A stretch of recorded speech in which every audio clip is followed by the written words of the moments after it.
9. Ignition sequence start. 6.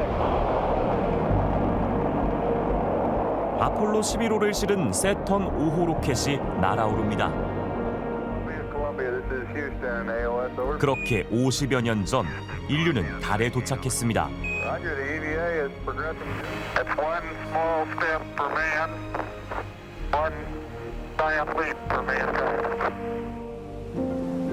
그리고 다시 달로 향할 준비를 하고 있습니다. 3, 2, 1. Boosters ignition. And liftoff of Artemis 1. We rise together back to the moon and beyond. 2025년까지 달에 인류를 보내는 미국의 아르테미스 프로젝트입니다. 이 거대 프로젝트에 우리나라도 참여하고 있습니다. And in the future, we look forward to expanding our collaboration on the Artemis program. 그만큼 우리나라의 우주 개발 역량이 궤도에 올라섰다는 얘기입니다. 후발 국가 중에서는 저희들이 아마 제일 앞서 있다라고 평가가 되고요. 하지만 아직 시작에 불과하다고 합니다. 우리가 생존하기 위해서는 스페이스 파워가 이거는 그냥 옵셔널로 개발해야 되는 게 아니라 필수 불가결로 우리는 해야 된다.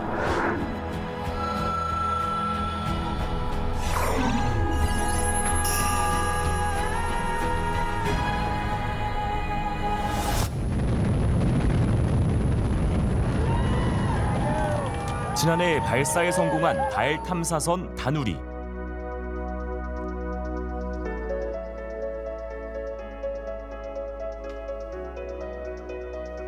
이곳에선 24시간 다누리를 관측하고 있습니다. 달 상공 100km 상의 실시간 위치가 보입니다. 위성의 모든 정보들이 다 텔레메트리라는 이름으로 이제 신호들을 저희가 받거든요. 네. 그러면은 위성의 각 부분의 건강 상태를 다 확인을 할 수가 있어요. 38만 킬로미터 떨어진 다누리와 24시간 통신을 유지하는 건 미 항공우주국 나사가 제공하는 신무주 안테나 덕분입니다. 네, 나사에서 제공하는 딥스페이스 네트워크 그 안테나를 저희가 제공을 받으면서 그 안테나를 이용해서 명령도 보내고 이제 다누리 상태도 확인하고 과학 데이터도 받는 그런 협력을 진행을 하고 있고요. 바로 나사가 만든 고감도 카메라 섀도우 캠이 다누리에 탑재돼 있기 때문입니다. 나사에서 그 DSN을 그 다른 나사 미션이 아닌 다른 미션에 이렇게 많이 그 서포트를 하는 경우는 좀 흔치 않은 경우입니다. 그래서 저희는 하루에 약 8시간 정도 DSN에 지원을 받는데 그렇게 가능한 거는 이제 저희가 그 국제 협력을 하면서 이제 나사에서 제공하는 섀도우 캠 탑재체를 이제 탑재를 하고 미 나사도 인정할 만큼 최근 우주 개발 프로젝트에서 한국을 보는 시선은 좀 달라졌습니다. 관제실 한켠에 나사가 만들었다는 포스터에서도 확인할 수 있었습니다. 지난 50여 년 동안 달 탐사에 나선 국가들이 빼곡히 적혀 있습니다. 소위 우주 강국들 사이로 우리나라가 보입니다. 우리가 개발한 우주 탐사 기술을 해외가 활용하는 경우도 늘고 있습니다. 우리 전파망의 가장 큰 특징은 4개의 눈을 갖고 있다는 겁니다. 22기가, 43기가, 86기가, 129기라고 하는 4개의 주파수인데 다른 나라에서는 이런 4개의 눈을 갖고 있는 걸 아직 그 기술이 없고요. 그래서 우리가 수출을 하고 있습니다. 전 세계로. 최근 중국 연구진도 우리 전파 망원경을 활용한 블랙홀 연구 결과를 세계적 학술지인 네이처지에 실었습니다. 이 데이터가 한 번 관측해서 된 게 아니라 2009년, 2008년부터 시작을 해서 2022년까지 데이터들을 합성을 해서 다른 결과를 보여주는 건데요. 그러니까 중국 연구자가 1저자로 했지만 그 전문연 연구자들도 10명 가까이 같이 참여를 하고 있습니다. 예, 지난해 다누리가 발사되던 그 순간 아직도 많은 분들이 기억하고 계실 것 같습니다. 우리나라가 드디어 우주로 가는 정말 중요한 첫발을 뗐다라는 기분이 들었는데 세계적인 위상도 달라졌다고 하니까 마음이 더 좋네요. 네, 지난해 우리나라는 발사체 누리호 그리고 달 탐사선 다누리를 연달아 성공하면서 전 세계 7대 우주 국가로 분류되고 있습니다. 이 관련 기술을 보유한 국가가 전 세계에서 우리나라까지 7개의 국가뿐이기 때문인데요. 미국이 추진하고 있는 달 탐사 계획, 아르테미스 계획에도 우리나라가 10번째 참여국으로 합류하기도 했습니다. 예, 이 세계 7대 우주 국가라면 우리나라도 조심스럽게 우주 강국의 대열에 합류했다고 볼 수도 있는 건가요? 네, 우선은 발사체와 달 탐사체 기술을 자립으로 확보했다고 하는 큰 의미가 있을 수 있겠고요. 다만 전 세계 우주 시장에서 우리나라의 점유율이 아직은 1% 수준에 불과합니다. 그렇기 때문에 진정한 의미의 우주 강국으로 올라서려면 한 단계 변화가 필요하다는 게 전문가들의 목소리입니다. 인도의 달 탐사선 찬드라얀 3호가 천천히 움직입니다. 세계 최초로 달의 남극에 착륙하는 순간입니다.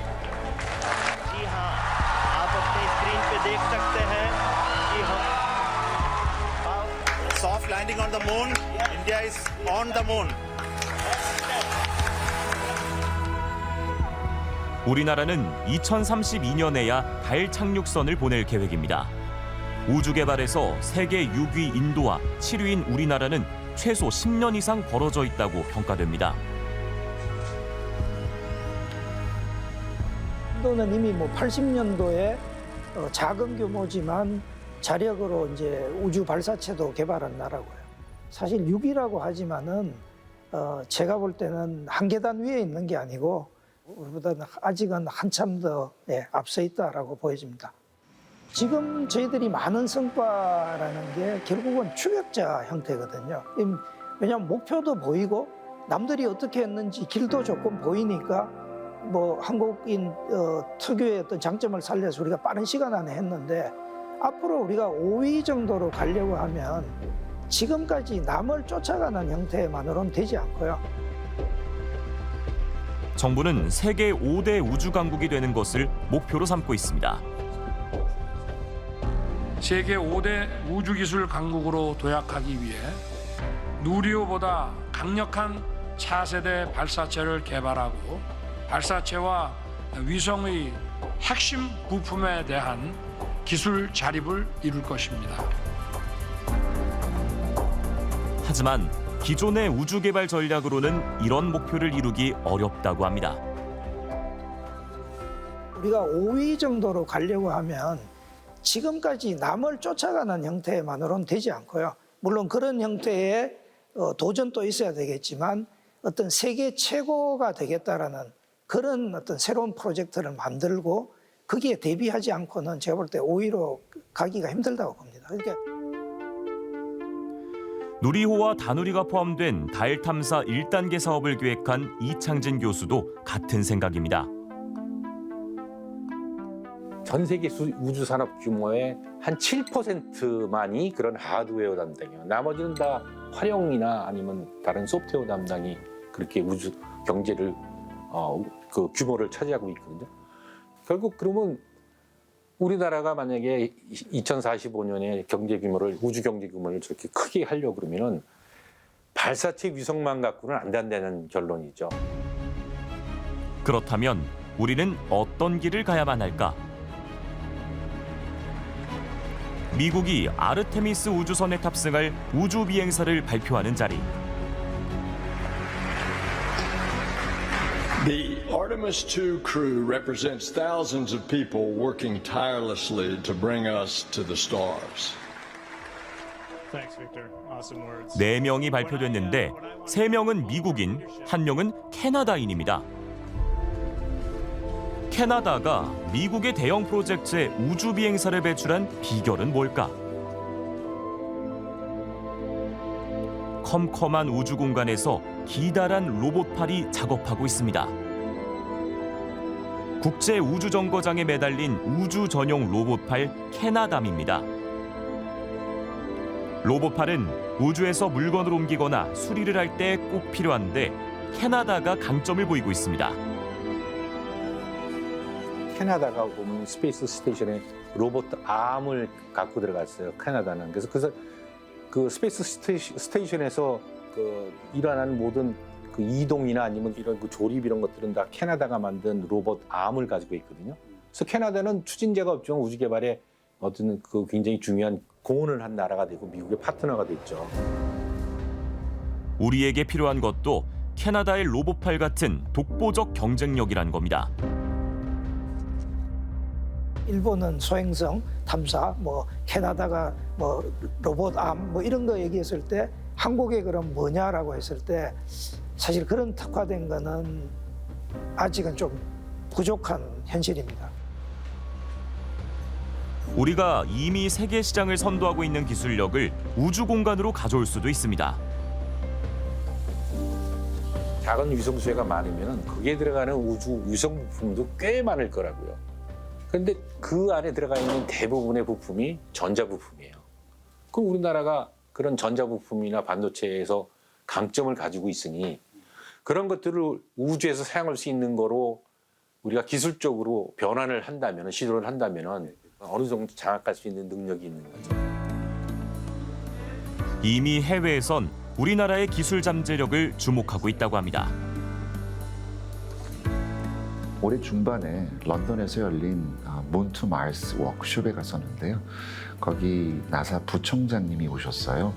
한국이 통신을 잘하니까 그 부분을 담당하면 어떨까 한다는 것하고 또 한국이 로봇을 잘하지 않느냐. 그래서 이분이 굉장히 한국 상황에 대해서 깊은 통찰을 가지고 계시고 정말 필요한 말씀을 해주시는구나 하고서 저도 놀랐었고요.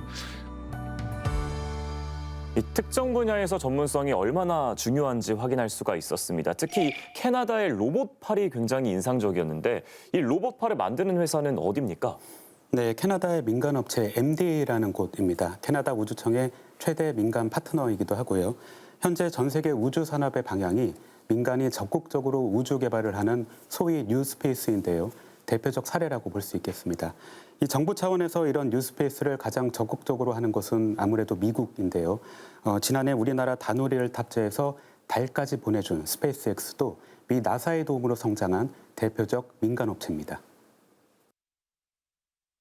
마치 어미 사자가 아기 사자들 혼자 사냥을 할 수 있을 때까지는 먹이를 잡아주고 훈련을 시키듯이 비슷한 과정을 지금 미국이 키웠고 그래서 스페이스X 같은 경우도 그 빠르게 성장할 수는 바로 나사의 기술 이전으로 가능했던 거죠. 그러니까 민간 기업의 역량도 중요하지만 미 나사의 기술 이전이나 도움이 있었기 때문에 이런 활성화가 가능했다는 얘기인데 우리나라도 지금 그런 취지에서 우주 전담기구인 우주항공청을 설립하겠다고 했습니다. 지금 어느 단계까지 와 있습니까? 네, 정부는 올해 4월에 우주항공청 설치를 위해서 특별법을 발의했습니다. 규모는 300명 정도로 계획이 돼 있고요. 기존의 여러 부처에서 나눠서 진행되던 우주항공 부분을 모두 이관받아서 관리하게 됩니다.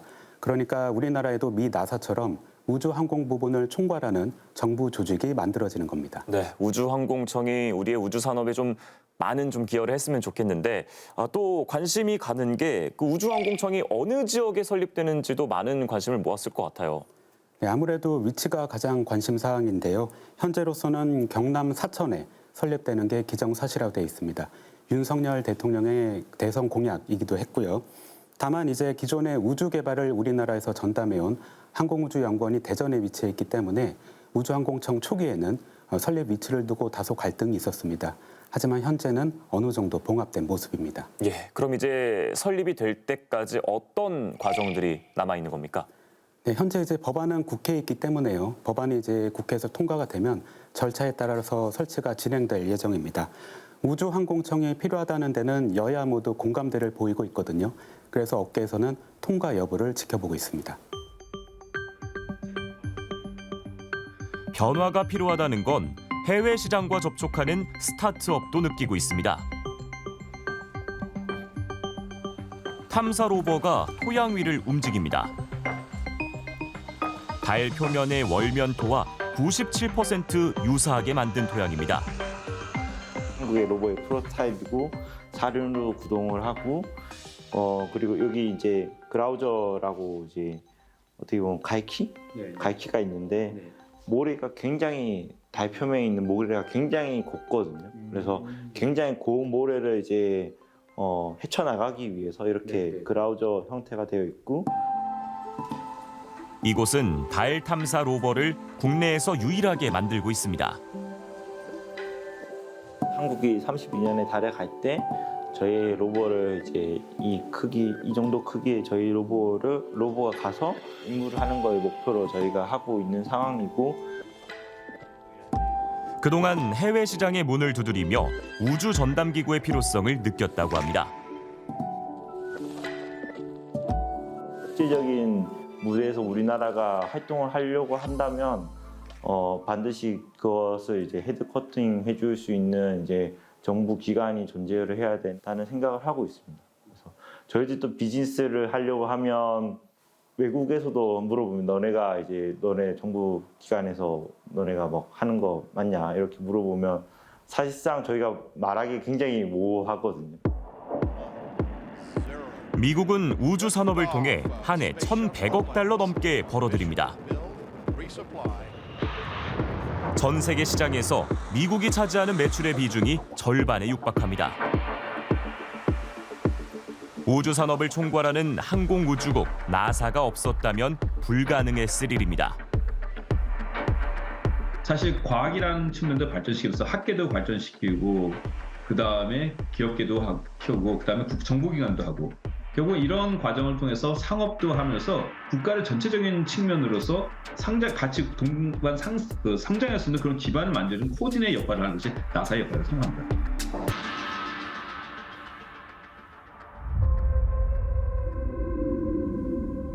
미국은 2028년까지 달에 우주기지를 건설할 계획입니다. 앞으로 불과 5년 후면 우주가 인류의 새로운 터전으로 들어오는 겁니다. 이미 주요 국가들은 우주를 중심으로 동맹을 형성하고 있습니다. 아르테미스라는 사업이 미국의 입장에서 그런 자기의 우군을 확보하기 위한 노력 중에 하나라고 봐요. 그냥 달에 기지를 만드는 게 아니라. 그래서 거기에 대응해서 이제 중국이나 러시아는 또 다른 세력을 규합을 해서 그런 국제 규범을 만드는데 우군을 또 확보하는 노력을 하는 거죠. 우주 강국의 경쟁력을 확보하지 못하면 우리는 우주 시대 약소국이 될 수도 있습니다. 우주를 향한 도약에 나라의 운명이 걸렸다고 볼 수도 있는 이유입니다. 궁극적으로 스페이스 파워를 갖는다는 것은 강대국이 되기 위한 필수적인 조건이 되는 거고, 우리가 G7, G8을 만약에 바라보고 그걸 목표를 한다 그러면은 스페이스 파워를 확보하는 거는 이거는 옵션이 아니라 필수 조건이 돼야 된다라고 말씀드릴 수가 있는 거죠. 우주 개발을 왜 해야 되느냐의 문제가 아니라 우주 개발을 우리가 안 하면 강대국이 될 수 없다.